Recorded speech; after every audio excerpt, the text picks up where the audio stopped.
Hi, this is Brad from Pro Wrestling Junkies, and welcome to another episode of Toilet Side Wrestling Talk. Today's guest hails from Poughkeepsie, New York, and began wrestling in 2017. Trained at the Creative Pro Wrestling Academy under Pat Buck and someone named Brian Myers. She's worked for Creative Pro, CZW, Queens of Combat, Women's Superstars United, Synergy Pro, and in 2017 worked a match on Monday Night Raw against someone named Asuka. She's the current Empower champion. She's the current Synergy Cruiserweight Crown champion. She also is the co-holder of the WSU Tag Team Championships with Del Miexo. She shared the ring with the likes of Masha Slamovich, Maria Manic, Solo Darling, Penelope Ford, Chris Statlander, Max Caster, Tennille Dashwood, to name a few. So let's welcome today's guest, someone who, like my wife, intimidates the hell out of me. I give you Kasey Catal.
Kasey, how are you?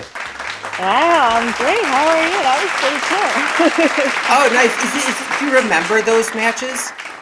Yeah, it's crazy to look back on some of those moments and remember what I was feeling and stuff. So that was really fun. Yeah, it reminds you like, oh, I'm a pro wrestler. Right? Like I used to do that and kind of do it now. I'm sorry for my marble mouth opening. That sometimes happens at the beginning of these interviews. I have like a mush mouth. No, you said a lot, so that was great. Okay. This is a question that I've been thinking about a lot lately. Does it take getting used to getting someone's sweat on you? Yes. I like, and that's so funny because like that between like sweat and blood, it's like a very strange thing because if you think about it, like if I'm just sitting here and I feel like I'm at the gym or somebody's too close to me, I get like really grossed out, but yet we're in the ring and we're like on top of each other. I mean, you don't really think about it. You know, you're thinking about so many other things. So, you know. Do you remember like the first time like you got in the ring and like your hand like slid across some guy's back or some girl's back? You think about it afterwards and you're like, and then sometimes you think like, oh my God, I'm so sweaty. Like, are they thinking this about me? I hope I put deodorant on or like enough, you know. Has anyone ever spit on you in a match? No. Okay. Thank Would you allow God. That? Maybe pre-COVID, but definitely not now. Okay. Depending on like the storyline or like if it made sense and if the person I knew was like not actually doing it to be a jerk, then like, yeah, why not? Yeah. Okay. So I'm assuming wherever you are right now, you have COVID as well in that area? Yeah, I'm in New Jersey. Your part of the country? Yeah, it's everywhere, so I can't escape it right now. Any hobbies or new TV shows you've picked up in the last 10 months, or I guess it's almost a year? Been doing a lot of yoga, getting back into it, which has been good. Yeah, man, I've watched every possible thing. I love true crime, so I watch like a lot of those documentaries. Yeah, just whatever's new, I'm always open to give it a shot. Cobra Kai? I never got into it, and like I hear it's so good, but like I never started it. It's really good. I was very skeptical. Yeah. This isn't about that show. I was very skeptical, but I highly recommend it. Oh, awesome. And this is another thing that I want to say before I forget. Did you do commentary for Synergy Pro? I did, the last show, yes. And was that like something like in the works, or was this a last minute thing? They needed someone? No, it was planned because we're gonna do a little kind of vignette sort of spot with me and my husband afterwards. So it kind of made sense to start off that way and be interviewed about what was gonna happen during an intermission. So yeah, Sure. It was definitely something new. I've only done it like one other time, but it was a lot of fun. Did you have a lot of nerves before like doing it? Yeah, I was like, I hope I don't talk too much, but then I don't want to talk too little, and then I don't want to sound like I'm nervous. And I had the mask on, so I'm like, I hope I don't sound muffled and all that. Did you have to like practice, like in front of the mirror, or kind of like go over it with somebody? Yeah, like I was just kind of like spitting out different things I could say. I was going over the matches, so like I could kind of put in my head like what I could say about the competitors. But yeah, like a little preparation, but I was like, I didn't want to do too much planning because then I was like, I'm going to overthink this, not have fun, So would you do it again? Yeah, I definitely would. It was a lot of fun. Oh, cool. Well, see that for your post-ring career, you're getting yourself set up already. Very smart. Yeah. All right, let's go back to when Kasey was much smaller, a child. Were you an athletic, energetic type kid? Yeah, so my first dream, my first goal in life was to be in the circus. I had a lot of energy. I wanted to be a trapeze artist. I was obsessed with like clowns and performance, and it's very funny because I'm kind of in a circus now, so it's full circle, But yeah, I mean, I did every sport under the sun. I was a dancer for 15 years. So. What kind of dance? But everything, ballet, tap, jazz, hip hop, pointe. My wife's a dancer. Oh wow, yeah, modern I and loved ballet. It. Beautiful. I missed it so much, and it definitely prepared me for this. But yeah, I loved it. Oh yeah, I tell her all the time the connections between a dance performance and a wrestling match are, closer than she thinks. Yeah. I mean, even more so than just like having great footwork, What is that? Oh, it's a cat. That's a cat. Sorry. Brady, come here. Yeah, I think it just mooned me, actually. I have a lot of pets, so if you see random pets walking across, it's one of them. Okay. How close to joining the circus did you get? I'm not close. I actually went to camp. I went to camp and I did the trapeze, so I could actually like learn how to do it. Which is really, really fun and like really scary because I'm not afraid of heights, but I didn't realize when you climb up the ladder to go up on a trapeze, like you're not connected to anything. You're just climbing. So I'm like, if I just fall, like I'm screwed. And I'm very clumsy. So, but it was really fun. And was it like one of those flimsy ladders? It's not like structured where like, okay. Every time you step, it's creaking. Yeah, or like twists a little. Yeah.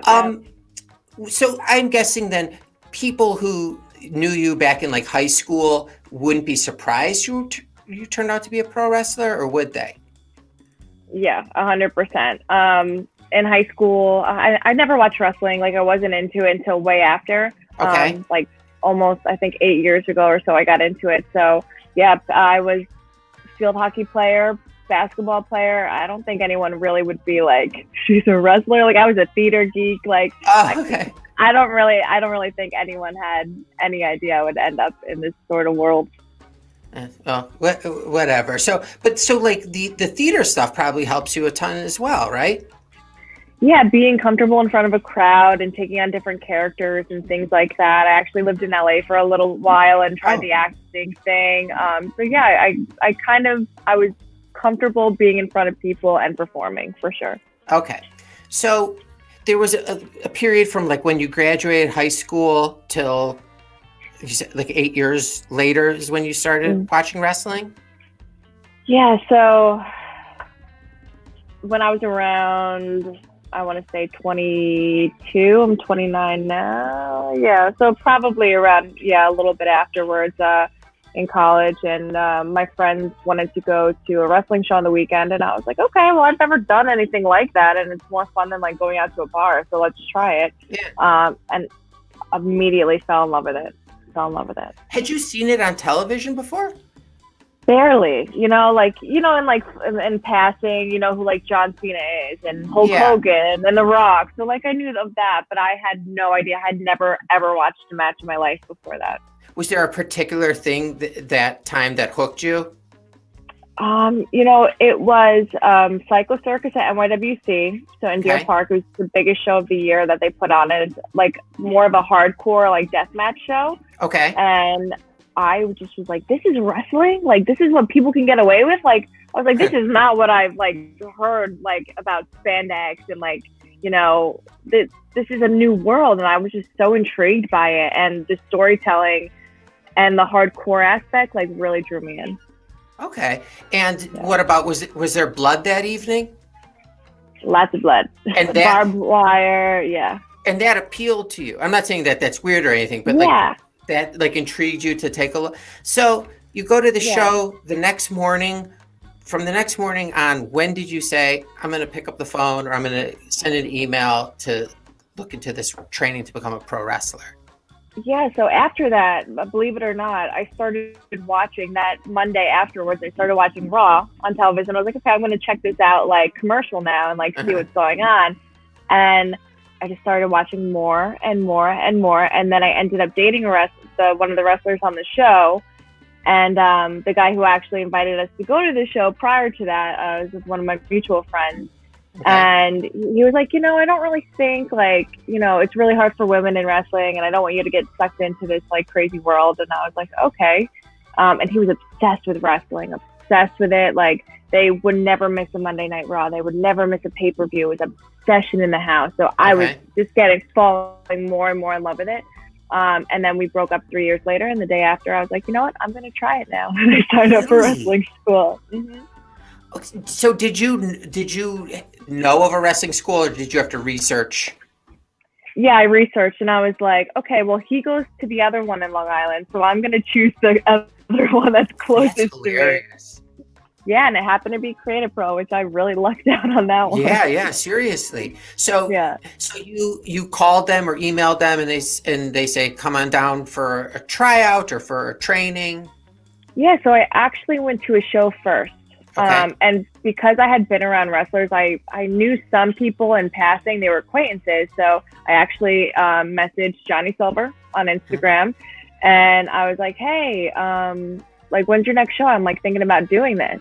And also Nikki Adams was over there at the time. So I was like, hey, like, I really want to come train. And she's like, all right. And Johnny's like, come to the show. And there ended up being a show like, I think a few weeks later, and I brought my friend, and she wasn't a wrestling fan, and we loved the show. And I was like, this is so entertaining. Like, I got to do this. And then I remember I put a deposit down for a full month, and I was like, I'm just going to commit to it for a full month and see if I like it.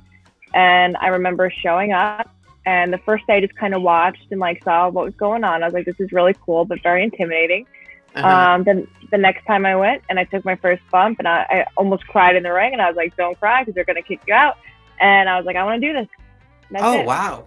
Were you you had never been inside of a ring before? Nobody had ever thrown you. You've never fallen before, like, and know how to do it.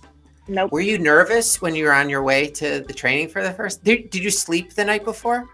I did. You know what? I was more excited, and I feel like it was like me kind of coming out of my shell. And when you go past a breakup, you either cut your hair or do something drastic. And I was excited. I was like, this is going to be great for me. Like, I already know some of these people, and I was so intimidated, but I was more excited. And I was like, I think I can do this. I have a shot.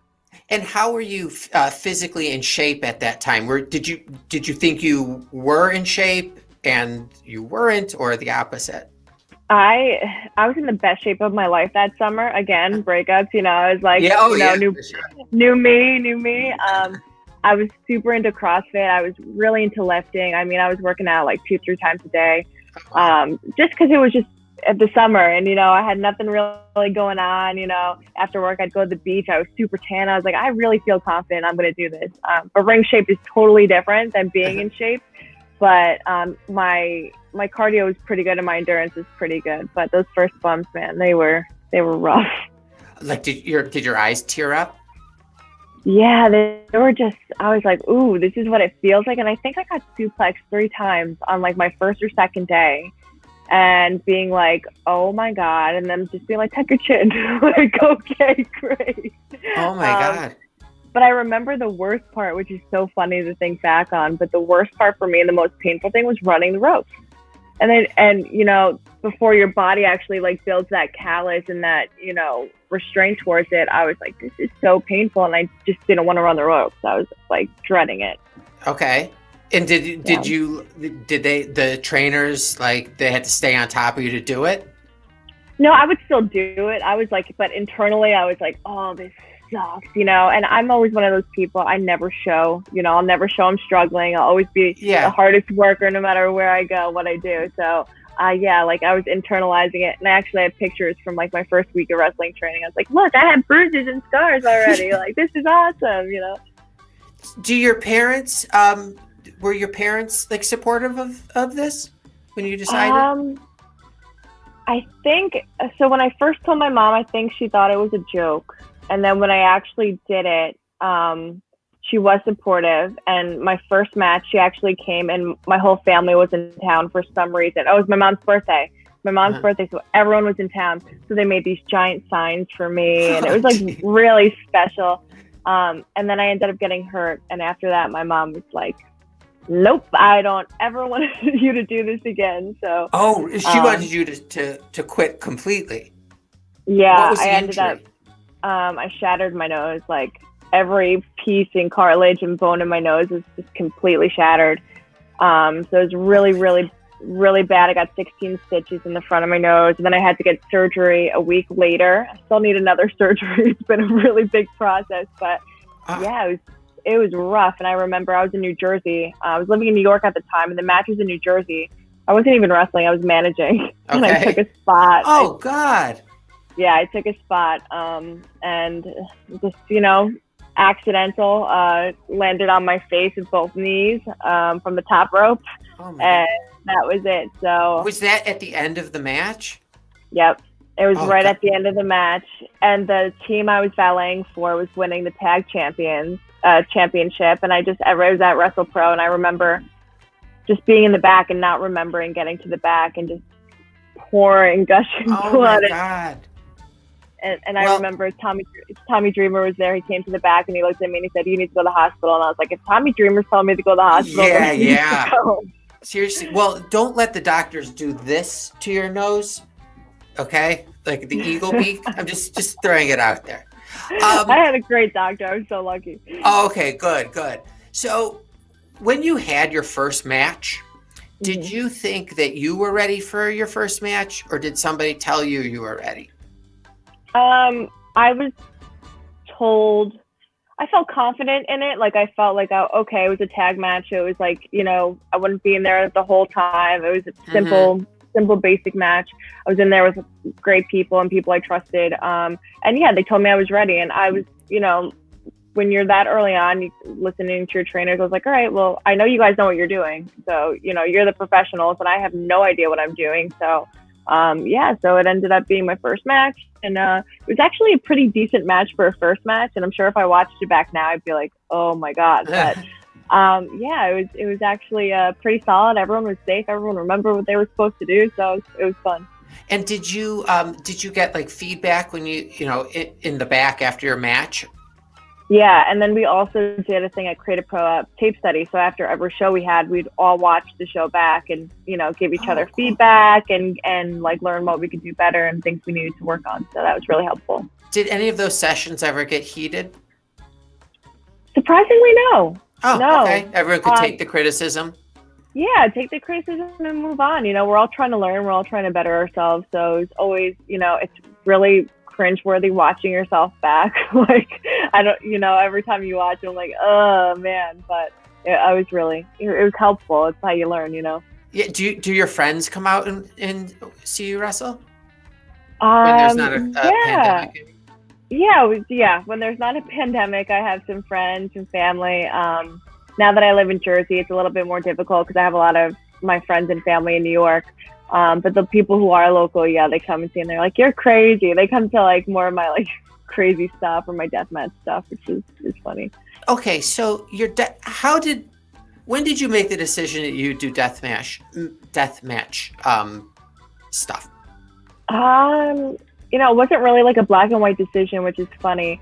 My husband, Brandon Kirk, he's a wrestler as well. Mm-hmm. And he dabbles in the deathmatch world. He does a lot of that crazy stuff. And when we first got together, he was working for CZW, and I was like, it was pitched to me to kind of go with him and do some stuff over there. And I was like, absolutely. Like, you know, the history of CZW is incredible. I obviously want to be a part of it. And it would give me more opportunities, and I could learn a hell of a lot more. So went over there, and, you know, just right place, right time with situations. And I was like, you know what, if I'm going to be doing my first death match and it's in the ECW arena, and, you know, when I first started watching wrestling, I idolized ECW and Tommy Dreamer. Now I get to do a death match at the biggest show of the year. Like, hell yeah. So it started kind of like that. And then when things made sense and when the story made sense for me to do one, then that's when I would do it. And just becoming more comfortable doing it now, I'm enjoying it more. So is there ever a time after a death match that you feel fine, or are you always like in pain right afterwards? The adrenaline for those type of matches is so high. Yeah. So right after, I never feel anything. It's the morning after. Oh, okay.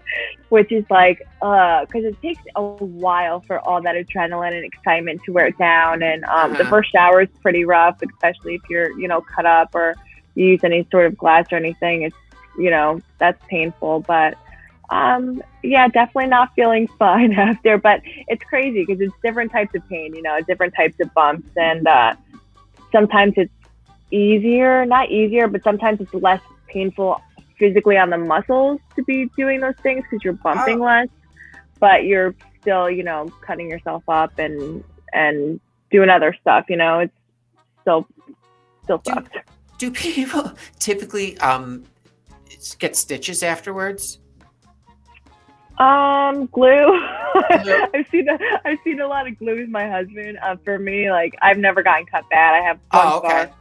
Yeah, I have two. I have two tiny scars from all the things I've done, which is awesome. That's amazing. Yeah. Before I forget, did you ever end up wrestling your ex? No. No? Okay. No, and we're cool. So I'm like, it would be kind of funny. It would be therapeutic for me. Yeah, that would be great. Right? So part of at Create a Pro was part of the training, being in front of a camera, you know, cutting a promo. Do they do anything like that? Lots of promo classes, yeah. Okay. So it was really fun. We did a lot of like improv classes where we'd have to like pick out, you know, a situation and act it out, or just all types of things like that. And we cut promos all the time. We did things in the ring where we would be handed a character and we'd have to wrestle like that character, which is really cool. So we practice the in-ring with characters. Yeah, they're brilliant. They know everything. And yeah, the best training you could possibly get. So we learned literally everything. Are there people, you know, at that part of training who are just like so intimidated by speaking? Yeah. And sometimes you have those days where you go in feeling super confident. So, you know, you're going to go out there and just be like, I don't care what anyone thinks. I'm just going to ramble. And then there are other days, you know, you had a bad day. It was hard to get to training because you know how tough it's going to be. And sometimes, you know, it's just situational where people are like, especially new people, and they don't know, like, they've never gotten into wrestling or anything, and they have no idea what to expect. And then you got to go in front of a bunch of people that, you know, are veterans to you and try to act like you know what you're doing when you don't. So it's really hard. Is during that point, are you like determining like if you want to work as a face or a heel? I kept it open. Okay. At that point, because I was like, you know what, I don't know what I'm going to be better at, what I'm going to be more comfortable at, or how the fans are going to, you know, take me, or any sort of situation. And it's really up to the booker what they want. So so we practice everything. Okay. And what do you have more fun doing? I think the heel stuff has been more fun lately. I love being a face, and, you know, for Synergy, I'm like the babiest of babies, and then I go to ICW, and people are throwing things at me and threatening my life. So have you ever gotten confronted like in the parking lot, or like have you ever been like confronted by crazy fans? Yeah, there was one show was it in the Bronx, or it was in Queens or the Bronx, and I was at a lucha show, and I said something not so nice, and I had people literally follow me out to my car and like trying to jump the barricades, and this was early on in my career. So I had to have people bring me back to my car. I mean, that's gotta be scary though. Yeah, it is. Like I've had water bottle thrown on my head. I've had people like curse me out, send me messages. And that stuff's not fun because it's like, it's an act, that it's like watching a movie. So it's fun to get that reaction though, because then you're doing it right. So if someone's got to follow me to my car, someone's got to follow me to my car, but they'll forget That'd be about like it. if I saw a movie and I wrote to an actor, I don't like the way you're treating Denzel Washington's character. Yeah. Is there anyone that you don't have to say a name, but are there people that you don't like to wrestle? Very few. There are very few people that I've met. The only people, I feel like sometimes when you get someone on a bad day, or especially when you're newer, it's people want really good matches, and when you're really new, unless you're just like born with the wrestling gene, for me, I was not. So I was struggling. And I'm still struggling. I'm still very green. So especially early on in my career, so I know a lot of people didn't want to be working with me because I was getting a chance to wrestle some really good people. Yeah. And they were going up to the top, and they're like, well, I don't want a crappy match with this newbie, So I can understand, so I'm always open to like wrestling people. Sometimes you just don't click, and your personalities just don't click, and that's normal, but nah. Is there like a constant sense of competition, like between you and like, other pro wrestlers? It depends who it is. It definitely depends who it is. And I'm always like, we're trying to work together, people. Like, it's a show. Like, this needs to be good from both of us. I got to make you look good. You got to make me look good. Yeah. So, yeah, but, especially with women's wrestling, we are evolving, and we are becoming, more prominent and being accepted and being on shows more. But there's still like a lot of places where, there's only one women's match, or there's one girl on the card. So when you have that opportunity to be on a show, you really want to shine. So it's very competitive, and everyone really wants to get that one spot. So it's been a little bit difficult. But as the community grows, I think we're doing a great job, and I think we're just all trying to succeed together now. Then let me ask you a dumb question. What does it entail booking booking yourself for a show? Do you have to do you reach out to promoters, or do they come to you at this point? It's a little bit of both. If there's somewhere I really want to work now, at the beginning you have to hustle, and you have to send your name out there, and you have to, show up to every show you can and help set up the ring, and just try to get somebody to be like, oh, hey, she's really helpful. Like, let's give her a shot. She's working really hard. So it's kind of just like promoting yourself and reaching out. And definitely in the beginning, oh my God, so many rejections, so many emails, so many Facebook messages, so many shows you go to, you drive 12 hours and hope that somebody will bring you back. Yeah. Setting matches. Now it's a little bit different, just because I've been around for a few years now. But there are still places I want to work, and there are still people I hit up, and I'm like, hey, if you ever have a spot for me, like, here's my newest match, if I can come, and so it's definitely a little bit of everything now. So do you have to say you wanted to work for, I'm just saying like AEW, I'm just throwing it out there. Yeah. Would you email every single week until you got any type of response? Not every single week, because then I'd probably piss somebody off, and then I'd be sad for life. But yeah, I would send an email probably once every few months. With the bigger companies, it's different. You know what I mean? So you have to you kind of have to ask people who are in the know, and be like, hey, does this person really like when I'm how many times should I email? Like even with WWE, how many times should I email this one person, and how many times should I send a match? And certain people are different, so you can kind of get feelers out there. But yeah, like for indie shows, like it's usually a message, and then if they respond, great. If they don't, I kind of let it go. And if they want to, I let it go, because at that point they see your message. If they don't want you, they're not booking exactly. Why pursue it at that point? Yeah. So do you ever watch like AEW or WWE or anything on IWTV at all?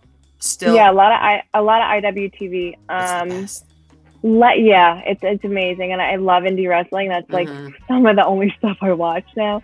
I haven't really been watching the most WWE. Like I watch a lot of NXT when I do watch it, and I catch up with the pay-per-views as well. AEW is as a fan? I kind of can. I still find myself like, being like, ooh, like, oh, that hurt, or that move sucked, or like, trying to dissect it, or be like, why did they do that? And I'll be sitting with Brandon and be like, oh, well, why did they do that? Or why did this person? And kind of like dissect the psychology aspect of it. So it's hard. It's like hard now because, you're so ingrained in thinking a certain way. But I can still enjoy it as a fan from time to time too. Do you like pissing off fans? Like as when a you're heel? Yeah, as a heel, because that's the reaction you want. If you're going out there and they don't care, then you're not doing your job. So is the thing you're told just don't put your hands on anyone in the crowd? Yeah, you can do anything else. I mean, I don't really take it too far like some other heels do. You know what I mean? Because that's just not me. Especially with like my social media and stuff. Like I'm not in full gimmick all the time because that's, again, I'm acting and I'm a face other places. I'm not just going to be a total jerk to people who support me. Yeah, you're not the Undertaker. Yeah. Like you don't have to maintain that. Yeah. But yeah, like it's fun. It's fun to get that reaction and have people invested that much that, they'll come to you at the end of the show. Or I had people comment on like ICW Instagrams and be like, oh, Kasey's out for herself, and just write really nasty things. And I'm like, that's awesome. I'm making you care. Yeah, they're like, you got them so upset that they couldn't. That they're still thinking about it. Yeah, and they still have to post about me. Yeah. Sure. Okay, I'm going to let you go in a few minutes. But can I ask you some non-wrestling related questions? Just 5 of them.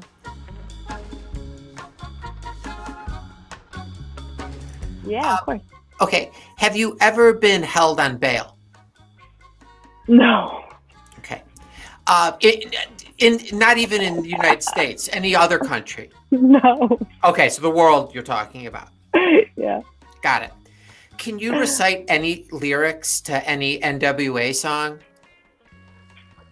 Probably. Okay, you don't have to do it. Just wanted to know. Probably. Okay, for $300,000, would you live in a tent for a year? Yeah. Okay, even through the winters and such? Yeah. Okay. Would you ever try whale meat? No. Okay. And do you trust groundhogs when it comes to determining how quickly the spring is coming? I wish I could, but no. You don't trust groundhogs. Okay, that's breaking news. If this was CNN, it would come right across the bottom. Breaking news. Right. No trust in groundhogs. Well, thank you so much for coming on. I really appreciate it. Where are you going to be? I know I'm sure it's very difficult at this point to say where you're going to be, but do you have anything planned in 2021? Yeah, so the next thing I will be at the end of this month, February, I believe it's 28th and 29th, I will be at ICW in Port Richey, Florida. So you can IWTV, watch it. It'll be really fun. It's going to be like a double header, and I believe No Peace Underground is going to be running that Friday, so it'll be really fun. Oh, cool. Awesome. Yeah. Well, Kasey, stay healthy, and I will be following your career throughout the year, and hopefully you'll come back on sometime. Yeah, thanks so much for having me. Oh, my pleasure. Take care, Kasey. You too. Bye-bye. All right, bye.